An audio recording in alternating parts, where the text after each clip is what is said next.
सवर जाए। डालकर उसमें से सोने चांदी के सिक्के ढूंढा करते हैं। अरे धिक्कार है जो गंगा का पानी उतरने पर तुम सोने और चांदी के सिक्के ढूंढते हो। गंगा का पानी उतरने पर तुम उस मिट्टी में महादेव को ढूंढने का प्रयास करना, तो शायद तुम्हारी जिंदगी सवर जाए, शायद तुम्हारी जिंदगी सवर जाए। शिव महापुराण की कथा कहती है, जिस तालाब का जल कम होता है, जिस कुएं का जल कम होता है, जिस नदी का जल कम होता है, जिस सरोवर का जल कम होता है, वहां की मिट्टी को लाकर जब पार्थिव लिंग का निर्माण कर कर पूजन किया जाता है, तो उस नदी का जल स्तर जितना बड़ा होता है, उस नदी में जितना पानी पहले भरा होता है, उतना भंडार भोलेनाथ उसके घर में भरना चालू कर देते हैं। ये हमारा शास्त्र प्रमाण है। शिव को बनाने के लिए उसमें से मिट्टी ढूंढो, और तुम क्या ढूंढ रहे हो? चुंबक डाल के पैसा, चुंबक डाल के सिक्का, और लगे कितने हाथ में? 100, 200, 500, 1000, 2000, 1 लाख, 1.5 लाख रुपए हाथ में लगे होंगे। इससे ज्यादा क्या लगेंगे? 2 लाख लगे होंगे, इससे ज्यादा क्या लगेंगे? पर यदि उसमें से जब नदी का स्तर नीचे जा रहा था, कुएं का पानी कम हो रहा था, तालाब का पानी कम हो रहा था, जलाशय का पानी कम हो रहा था, उस समय पर वहां की मिट्टी को लाकर पार्थिव का निर्माण करते, शिवलिंग बनाकर उसकी पूजन कर कर विसर्जन कर देते, तो नदी पूर्व में जितनी भरी हुई थी उतना भंडार मेरा भोलेनाथ तेरे घर का भर देते। ये हमारा शास्त्र का है। एक बार हमने ये कथा पहले कही है, तो किसी ने पूछा, क्यों गुरुजी, उस मिट्टी में ऐसा क्या हो जाता है कि भगवान शंकर जितना उस नदी में पानी भराता है उतना भगवान उसका घर का भंडार भर देता है, उस नदी में ऐसा क्या हो जाता है, उसकी मिट्टी में ऐसा क्या हो जाता है? तो शिव महापुराण की कथा में आता है, कृष्णेश्वर महादेव की कथा, 12 ज्योतिर्लिंग में से 12वां ज्योतिर्लिंग सुधर्म नाम के ब्राह्मण की 2 धर्म पत्नी थी, भूष्मा और सुदेहा।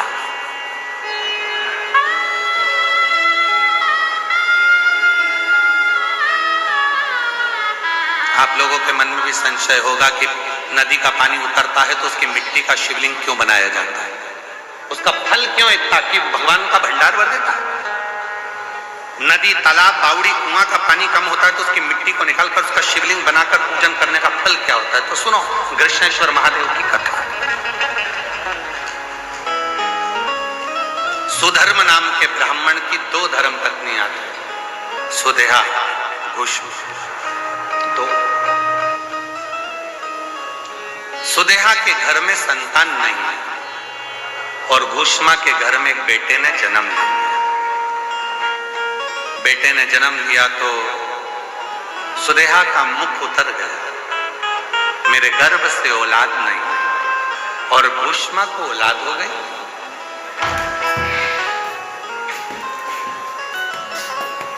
सुधर्म ने अपनी पत्नी भूष्मा से कहा कि तेरे गर्भ से यदि एक बच्चा हो सकता है तो तेरे गर्भ से और भी बच्चे जन्म ले सकते हैं। तेरा जो बेटा है, इस बेटे को तू सुदेहा को दे।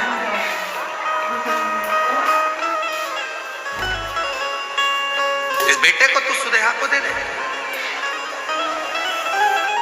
सुदेहा को? हाँ, ठीक है। उत्सव रखा बड़ा भारी, और भूष्मा ने अपने बेटे को सुदेहा की गोद में दे दिया। अब भूष्मा का बेटा नहीं, अब सुदेहा का बेटा।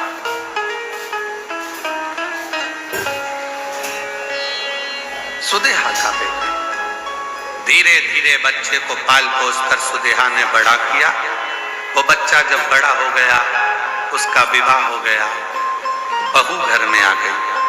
बहू आई तो बहू को मालूम पड़ा कि मेरी असली सास तो भूष्मा है। सुदेहा की गोद में मेरे पति को दिया गया, पर सास तो भूष्मा। अब वो सुदेहा को कम मानती है और भूष्मा को ज्यादा मानती है।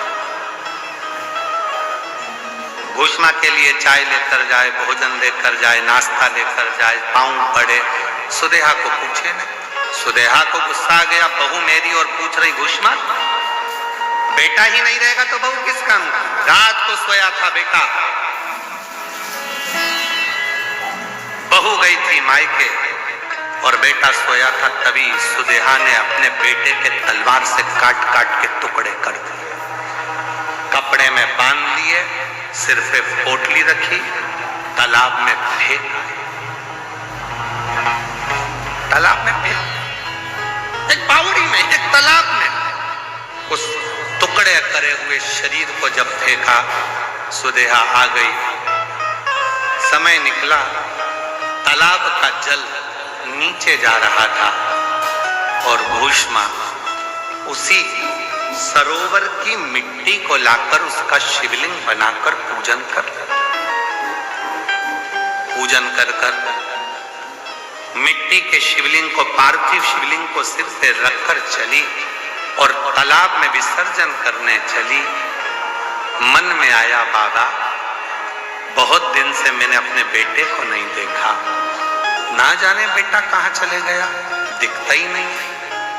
बस वो पार्थिव शिवलिंग तालाब में गया, थोड़े से पानी में जो पानी का स्तर गिर रहा था, टुकड़े टुकड़े हुए बेटा कई दिन पहले मरा था, वही बेटा तैरता हुआ बाहर निकल कर आ गया।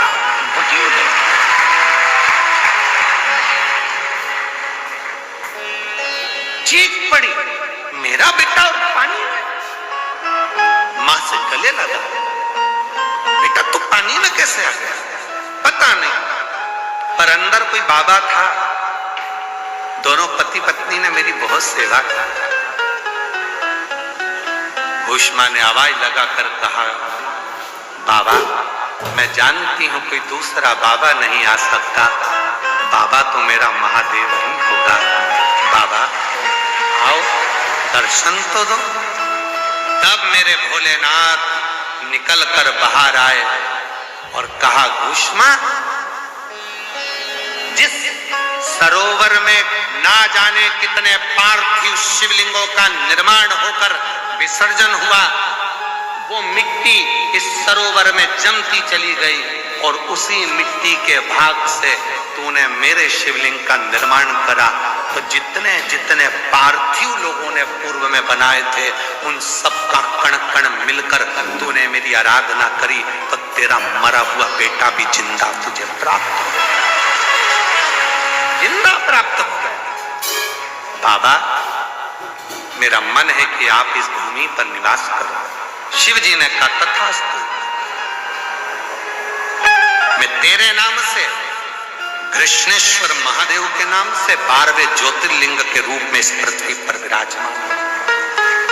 12वां ज्योतिर्लिंग का जो पूजन होता है, कृष्णेश्वर महादेव का जो पूजन होता है, कृष्णेश्वर महादेव की जो आराधना होती है, वो दुनिया के लोग जिस दिन समझ गए, यहाँ जल का स्तर नदी का गिरा, गंगा जी थोड़ी खाली हुई, तुम चुंबक लेकर पहुंच गए, पैसा ढूंढने पहुंच गए, सोना ढूंढने पहुंच गए, चांदी ढूंढने पहुंच गए, नदी तालाब बावड़ी का स्तर गिरा, तुमने उसका पानी में सोना चांदी ढूंढा नहीं। जैसे ही नदी तालाब बावड़ी का पानी नीचे आए, उसकी मिट्टी को लाकर एक बार पार्थिव शिवलिंग का पूजन करो और आराधना करो। जैसे तेरी नदी का जल बढ़ता है, खूब बढ़ता है, ऐसे मेरे घर में भंडार भरना, सौभाग्य बढ़ना, संतान बढ़ना, वैभव बढ़ाना, तो कृपा करना। जैसे कृष्णेश्वर पर